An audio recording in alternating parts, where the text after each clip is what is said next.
For those of you who don't know me, my name is Jeremy Zirin. I'm the Senior Real Assets Analyst here at Marquette Associates. And today, I'm going to be talking about the Amazon effect. I'm sure a lot of things come to mind when you hear about the Amazon effect, but today I'm going to be covering three major topics, including retail in today's world, where I'll be debunking some of the negative headlines you read about, trends in e-commerce, where I'll discuss how the growth in internet sales is changing the way retailers market to consumers, and the impact these changes have had on investments. And lastly, what the future will look like, where I'll talk about some of the recent headlines surrounding Amazon and Whole Foods and how they're likely to impact the market going forward.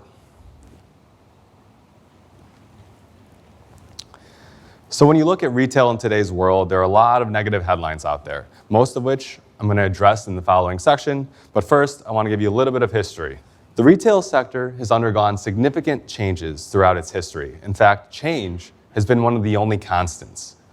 Not too long ago, the birth of what's known as the lifestyle center, pictured here on the right, started to replace the power center, the picture on the left, and has led to the question you've read all about and heard about in the headlines: is the mall dead? Well, the short answer to that question is no. But there's without a doubt many stores and shopping centers that are already dead or heading in that direction. Instead, what we're experiencing today is just another transformation in the retail sector, something we've seen in the past and we're definitely going to see again in the future. So what is the lifestyle center?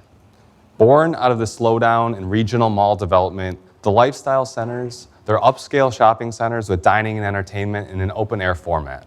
So think about places like New City on the corner of North and Clybourne here in Chicago, or the Glen out in Glenview, just the North Shore suburb not too far outside of the city. While power centers are known for having 3 or more large anchors that occupy about 75 to 90% of the space, and they have big parking lots, lifestyle centers differ in that they're typically anchored by restaurants or other entertainment facilities and oriented toward leisure services, and they're in that open-air format, so they're definitely different. And contrary to popular opinion, not all shopping centers and retail stores are headed to the graveyard. While some retailers are already dead or heading in that direction, as I talked about earlier, this chart shows that while absolute number of stores openings are dropping, they're actually still positive and they're expected to outpace store closings. Additionally, what's apparent is that the overall composition of retail stores has changed. In fact, today, store openings are less flashy than they used to be, and companies are more cautious in their plans for growth. We're seeing strength in retailers such as the discounters like TJ Maxx, fast fashion retailers like Zara and H&M, beauty brands like Ulta and Sephora, and the fitness companies like Orange Theory Fitness and SoulCycle. So what does this mean for real estate investments? Well, the majority of retail exposure within real estate funds in the NCREIF Odyssey Index typically are in community and regional centers with heavy foot traffic. This includes grocery anchor stores where areas where store openings are still positive, and there's minimal exposure to the mall anchor stores where you're basically hearing about in all the headlines. So these investments should do well in today's environment, but of course not without some level of risk and uncertainty. Another data point the headlines are missing is the positive net absorption in the retail space. Absorption is the rate at which space is sold or leased during a given period of time, and it's typically expressed in square feet. It's also used by real estate investors to gauge the strength or weakness in tenant demand. Said another way, blue means good, red means bad on this chart. And what we're seeing today is that net absorption has been positive over the past 7 years, and again, it's something that the headlines aren't portraying. Okay, let's move on to the good stuff. We're going to talk about trends in e-commerce right now. And so I'm sure by now everyone has heard something about e-commerce. You're probably sick about hearing it, but hey, I got news for you. It's here to stay. While e-commerce sales only represent about 12.5% of the overall retail sales, online shopping can't be ignored, and it's going to continue to take on market share. Don't let the growth in e-commerce scare you too much, because brick and mortar stores are still relevant in today's world. In fact, companies like Athleta, Untuckit, Warby Parker, Bonobos, they're all examples of businesses that first started online, and then they subsequently opened a store. In fact, I'm sure a lot of you know this, Amazon even opened a store. So why are they doing this? Online retailers understand the importance of brick and mortar stores because having a physical store is a big component of the whole shopping experience. And it's also known as something that's known as the Omnichannel, which I'll get to on the next slide. Interesting fact. Studies have shown that when when a business actually closes their store, their e-commerce sales go down. So just something to think about. All right, let's talk about the omnichannel. So there's experiences, and then there's the omnichannel. What do they mean? What do they have to do with everything? The omnichannel refers to a company's ability to successfully integrate various methods of shopping, such as online, on a tablet, in a store, by phone, all in one seamless experience for the consumer.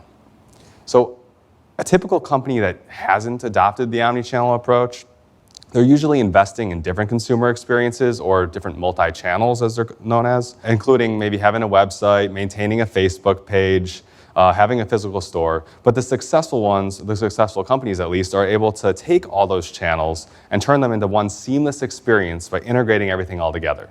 Are you confused yet? All right, let me give you an example. If you think about Starbucks, Starbucks is taking a new direction by doing things to enhance their loyalty rewards program. They now make it possible to reload your reward card on your phone or on the website, all in real time. And they've also offered mobile orders where you could just place an order, purchase it, go to the store, pick it up, and you don't have to wait in line. So companies like Starbucks that utilize this omnichannel approach are better aligning their brand and using each channel, and they're more likely to gain consumers by doing so. Another trend in e-commerce has been the industrial sector, which has been one of the biggest beneficiaries of internet sales and e-commerce sales. As you can see from the chart, rent growth is strong, occupancy is high, all within the industrial real estate sector. The reason for all the success is because consumers are increasingly buying products online, and they want it within 24 to 48 hours. And because of all this, vendors are looking to buy industrial buildings that are closer to the higher density population regions, and demand for industrial buildings is very high. Investors with exposure to the industrial sector have benefited from all this, and they're likely to continue benefiting as demand outpaces the new supply that comes to market. But due to all the attractive returns of the industrial sector, pricing is relatively high, and it's just something to think about if you're going to invest in it today. But I would imagine it's continue its success. All right, so we've covered the past, talked about current trends. Now let's talk about the future of e-commerce with a few real-life examples. Here it is. Amazon. When Amazon was announced, and when they announced their intentions to acquire Whole Foods, it sent shockwaves to the grocery sector. In fact, Kroger stock, which is used here as a proxy for the grocery sector, dropped 18% when the announcement came out, while Whole Foods, it skyrocketed 29%. Traditional grocery stores have good reason to be concerned about this because the acquisition would be a game changer, and it is a game changer. They're no longer playing on the same playing field. While the acquisition might not be great for the competition, it's actually been pretty good for us, the consumers. In fact, you could buy several of Whole Foods' private label brand Everyday 365 at pretty low prices. For example, avocados are now trading at about $1.49, where they were, like $3 each? So that's pretty good, but not everything is cheap. So just be careful with that. Amazon's ultimate plans are still unknown, but there's a lot of speculation out there, such as having grocery pickup, and then also adding lockers for package pickup. There's a lot of speculation that's going to happen, and I guess the future will tell. While Amazon's Whole Foods acquisition sent shockwaves to the retail sector, another game changer in the e-commerce world was Walmart's announcement to partner with Google. Instead of shaking up the markets, though, this was actually seen as a pretty good thing. Walmart's reorder feature makes it easier for you to reorder the items that you previously purchased both online at the store and by remembering your habits and then storing it into one account. Where Google's Express is a shopping app and delivery service, and it has access to a number of big retailers such as Target, Costco, Kohl's, Bed Bath & Beyond, etc., all on one platform, and it offers quick delivery and usually free shipping over a certain amount. But what's unique about Google's app and Google's application is that you could actually order it through the Google Home device if you have it, just by speaking to it and saying, "Okay, Google, buy me toilet paper."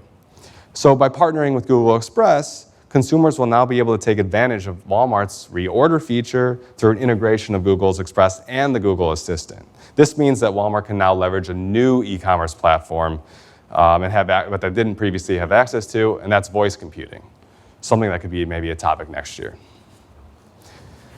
So I leave you with a few key takeaways. There are a lot of negative headlines out there, but the mall is not dead. Instead, the retail sector is really just going through another transformation, and as a result, performance expectations are pretty mixed. E-commerce sales are growing, and they're going to continue to take market share. And also investors with exposure to the industrial sector have benefited from all this, and they're likely to continue benefiting as demand outpaces the new supply. Lastly, there's a lot of transformation happening within the retail sector, but change is not always a bad thing. It could be a good thing in the long run as companies adapt to consumer habits and advances in technology.